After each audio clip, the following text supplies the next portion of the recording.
1850லிருந்து பூமியோட வெப்பநிலை, அதாவது இதுவரைக்கும் பூமியோட வெப்பநிலை 1.1 டிகிரி செல்சியஸ் வெப்பநிலையாக உயர்ந்துள்ளது. ஆனால் அமீரக பகுதியில பார்த்தீங்கன்னா, கடைசி அதாவது 60 ஆண்டுகள்ல 1.60 டிகிரி செல்சியஸ் வெப்பம் அந்த அளவுக்கு வெப்பம் அதிகரித்துள்ளது. இதனால தான் அதாவது துபாயில் இயல்பா வரக்கூடிய மழை பேய் மழையா பெய்துள்ளது அப்படின்னு சொல்லிட்டு வானிலை ஆய்வாளர்கள் தெரிவிச்சிருக்காங்க. அதாவது துபாயில் வந்த மழை இயற்கையாக வந்த மழையா அல்லது செயற்கையில் உருவாக்கப்பட்ட மழையா அப்படின்றத தான் இந்த வீடியோவில் நம்ம முழுக்க முழுக்க இப்போ நம்ம பார்க்க போகிறோம்.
வந்து கடந்த சில ஆண்டுகள்லேயே வியக்கத்தக்க பொருளாதார வளர்ச்சி அடைந்த ஒரு முன்னேற்றம் அடைந்த ஒரு நாடாகவே வந்து அது கருதப்படுகிறது. இந்த மாதிரி ஒரு சூழ்நிலையில் இந்த ஒரு பேரிடரை வந்து சந்திக்கக்கூடிய ஒரு நாடாகவும் அது கருதப்படும். துபாயில் 1.5 ஆண்டு காலம் பெய்யக்கூடிய ஒரு மழை வந்து ஒரு 24 மணி நேரத்தில் பெஞ்சா எப்படி இருக்கும், அதுதான் வந்து இன்னைக்கு நடந்திருக்கு. அதாவது வந்து 24 மணி நேரத்தில் 142 மில்லிமீட்டர் பேய் மழை பெய்துள்ளது. 1.5 ஆண்டு காலம், அதாவது 94.7 மில்லிமீட்டர் பெய்யக்கூடிய ஒரு மழை வந்து 24 மணி நேரத்தில் பெஞ்சா எப்படி இருக்கும் அந்த நாடு அப்படின்ற ஒரு அழிவை தான் இது வந்து காட்டுது. அமீரகத்தின் அண்டை நாடான ஓமனிலும் இந்த பேய் மழை வந்து கொட்டி தீர்த்துள்ளது. இந்த பேய் மழை வெள்ளத்தில் சிக்கி கிட்டத்தட்ட 8 பேர் வந்து பலியாயிருக்காங்க. அரேபிய தீபகற்பத்திலிருந்து ஓமன் வளைகுடாவுக்கு கடந்து சென்ற அந்த புயல் தான் இந்த பேய் மழையை கொண்டு வந்துள்ளது. ஆனால் இது மட்டும் காரணமல்ல, செயற்கை மழையை கொண்டு வரும் மேக விதைப்பும் தான் இதற்கு காரணம் அப்படின்னு சொல்லிட்டு ஒரு குற்றச்சாட்டு பெரிய அளவுக்கு வந்து எழுப்பப்பட்டுள்ளது. அதாவது வந்து செயற்கை மழை அப்படின்னு நம்ம யோசிக்கும் போது வந்து சில்வர் அயோடின் போன்ற ஒரு வேதிப்பொருட்களை விமானம் மூலம் வந்து அதாவது அந்த மேகத்து மேலே வந்து தூவி விட்டு அதை வந்து ஒரு பெரிய மழையாக வந்து கொண்டு வருவாங்க அப்படின்னு சொல்லிட்டு வந்து ஆராய்ச்சியாளர்கள் வந்து சொல்கிறாங்க. ஸோ அதுவும் வந்து ஒரு குற்றச்சாட்டாகவே கருதப்படுகிறது.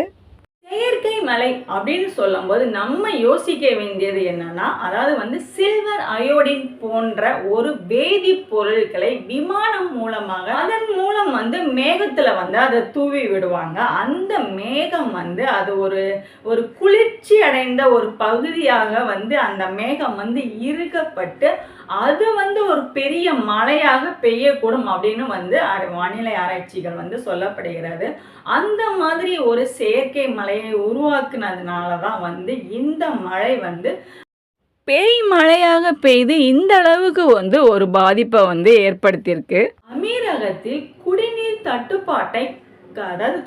தட்டுப்பாட்டை தடுக்கவும் வந்து இந்த மாதிரியான ஒரு செயற்கை மழையை வந்து கொண்டு வருவது வந்து அதுவும் வந்து ஒரு நடைபெற்று கொண்டு இருக்கிற ஒரு நிகழ்வாக வந்து சொல்லப்படுகிறது. இதனால் ஞாயிறு திங்கட்கிழமைகளில் 7 விமானம் மூலம் மேக விதைப்பு வந்து செய்துள்ளார்கள். இதனால் தான் வந்து துபாயில் வந்து பேய்மழை வந்து கொட்டி தீர்த்துள்ளது அப்படின்னு சொல்லிட்டு சில விஞ்ஞானிகளும் இயற்கை ஆய்வாளர்களும் வந்து குற்றம் சாட்டியுள்ளனர். அதே நேரம் அதிக வெப்பநிலை தான் இந்த பேய்மழைக்கு காரணம் அப்படின்னு சொல்லிட்டு வேறு சில ஆய்வாளர்களும் வந்து இந்த மாதிரி வந்து சொல்லியிருக்காங்க. பூமியோட வெப்பநிலை வந்து படிப்படியாக உயர்ற நேரத்தில் கூட வந்து இந்த நிலப்பரப்பு மட்டுமின்றி கடல் நீர் வந்து ஆவியாகி மழை நீரை வந்து பெய்ய செய்யும். இது வந்து நம்ம வந்து ஆல்ரெடி வந்து பாட புத்தகத்திலே நம்ம வந்து படித்த ஒரு நியூஸ் தான். அந்த நியூஸ் தான் இப்போ நம்ம சொல்லுறாங்க.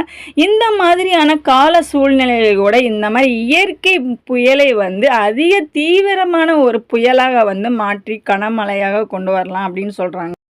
இந்தியாவுடைய தார் பாலைவனம் ஆய்வாளர், ஆஸ்திரேலியாவின் தார் பாலைவன ஆய்வாளர், ஸோ இவங்களுமே வந்து இந்த மாதிரி ஒரு நிகழ்வுகள்னால தான் வந்து இந்த ஒரு பேய் மலையை உருவாக்கியுள்ளது அப்படின்னு உறுதிப்படுத்தியிருக்காங்க.